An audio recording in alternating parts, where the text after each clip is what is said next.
السلام عليكم.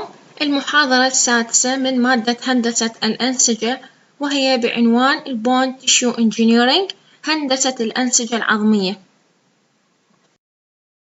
Bone tissue.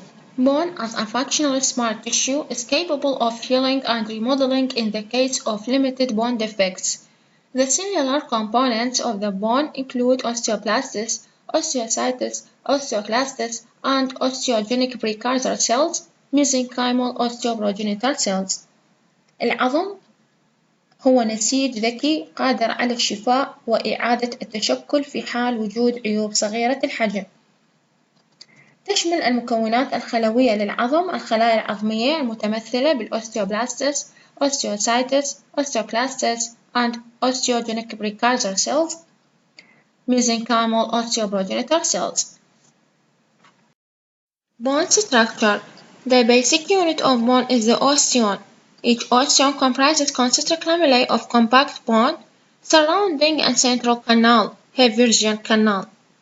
Osteons are separated by interstitial lamellae formed from osteon remnants. Figure 1.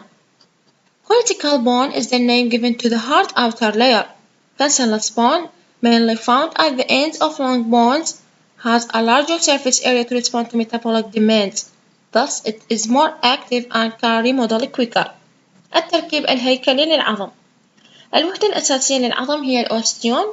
يتألف العظم من صفائح متحدة المركز من عظم مدمج يحيط بقناة مركزية وتعرف باسم قناة هافرز.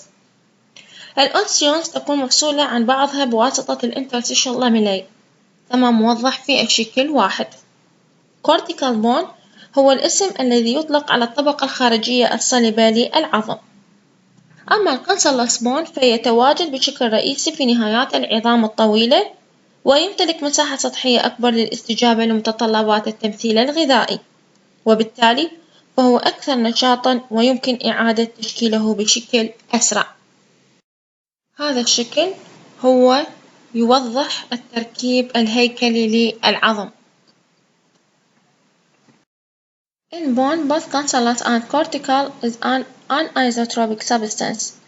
That means the mechanical characteristics of bone depend on the direction. Figure 2 shows the long bone anisotropic behavior. العظم سواء cancellous bone أو cortical bone فهو كل أنواعه anisotropic، بمعنى أنه يعد من المواد المتباينة الخواص، وهذا يعني بأن الخصائص الميكانيكية للعظم تعتمد على الاتجاه. فهذا موضح بالشكل نمبر 2 الذي يبين أن سلوك العظم هو متباين في كل الاتجاهات، سواء في الاتجاه الطولي أو عند 60 درجة يختلف من اتجاه إلى آخر. Classification of fracture healing. Bone is one of a few tissues that can heal without the formation of fibrous scars. In the classic histological terms, the healing of fractures was separated into two types, including the primary direct and secondary indirect healing models. Number 1. Direct or primary fracture healing. Primary direct bone healing happens mainly when the fracture gap is lower than 0.1 mm and the rupture site is rigidly stable. It is suggested that the bone gap in this entire process is filled directly with the absence of cartilaginous or connective tissue by continuous ossification and subsequent Haversian remodeling. Callus formation is also being suppressed. Number 2. Indirect or secondary fracture healing. The secondary repair of bone fracture involves multiple events, such as blood clotting, inflammatory response, fibrocartilage callus formation, intramembranous and endochondral ossification, and bone remodeling. Figure 3 demonstrates the stages of bone fracture healing. تصنيف شفاء الكسر العظمي. العظم هو واحد من الأنسجة القليلة التي يمكن لها أن تلتئم من دون تشكيل أي ندوب ليفية. في المصطلحات النسيجية يتم فصل شفاء الكسور إلى نوعين، بما في ذلك الشفاء الأولي direct or primary healing، أو الثانوي غير المباشر ويعرف indirect or secondary fracture healing. شفاء الكسر المباشر أو الأولي يحدث شفاء العظم عندما يكون هنا فجوة التمزق في النسيج العظمي أقل من 0.1 ملم، ويكون هنا موقع التمزق مستقرًا. هنا الفجوة العظمية أو التلف الذي حصل في النسيج العظمي يتم شفاؤه بالكامل، ولا يتكون هنا نسيج غضروفي ولا يتكون الكلس، ويحدث هذا التعظم وتتشكل قناة هافرز.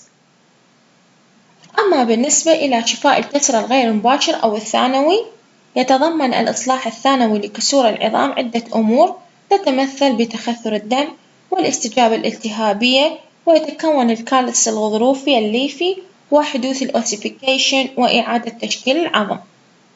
الشكل نمبر 3 يوضح مراحل التئام الكسر العظمي.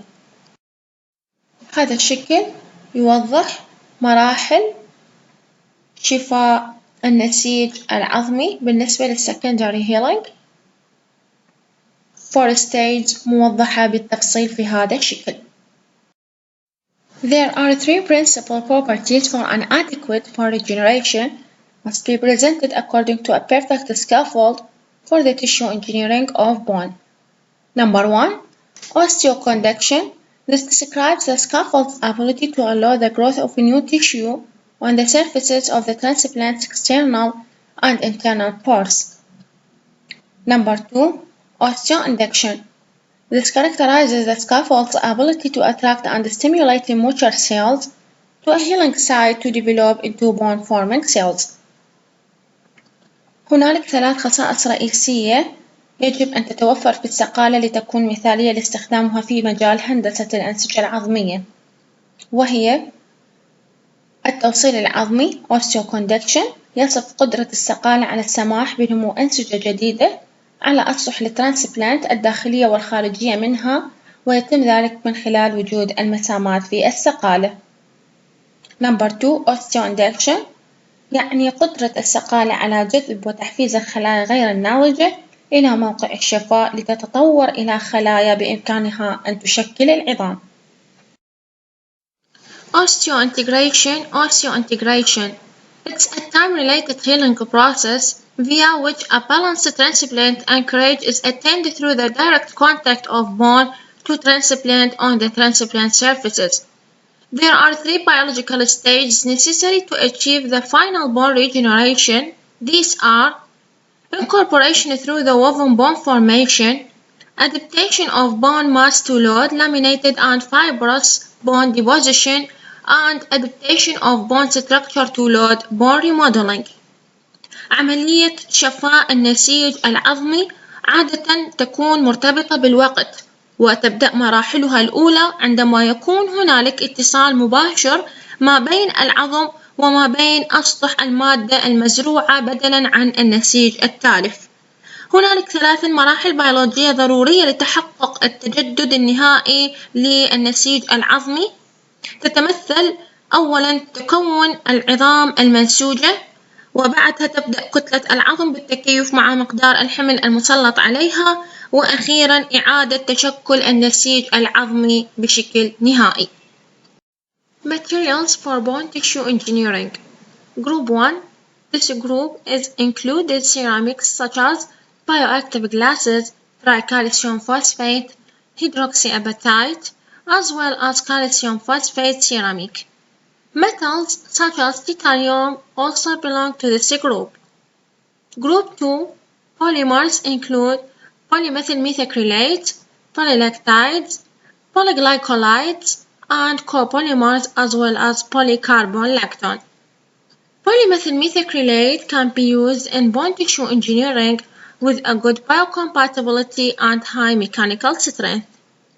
مواد عديدة تستخدم في مجال هندسة الأنسجة العظمية، قد تكون مواد سيراميكية متمثلة بالبايوأكتيف جلاسز، ترايكالسيوم فوسفات and hydroxyapatite، وكذلك الكالسيوم فوسفات سيراميك، وقد تكون معدنية متمثلة بالتيتانيوم. الجروب نمبر 2 قد تكون مواد بوليمرية تتمثل بالبوليميثيل ميثاكريليت، بالبوليلاكتايدز، بوليغلايكولايدز، وقد تكون بوليكربونلاكتون أيضا. البوليميثيل ميثاكريليت عادة يستخدم في مجال هندسة الأنسجة العظمية لما يتمتع به من توافقية طبية وأيضا خواص ميكانيكية عالية.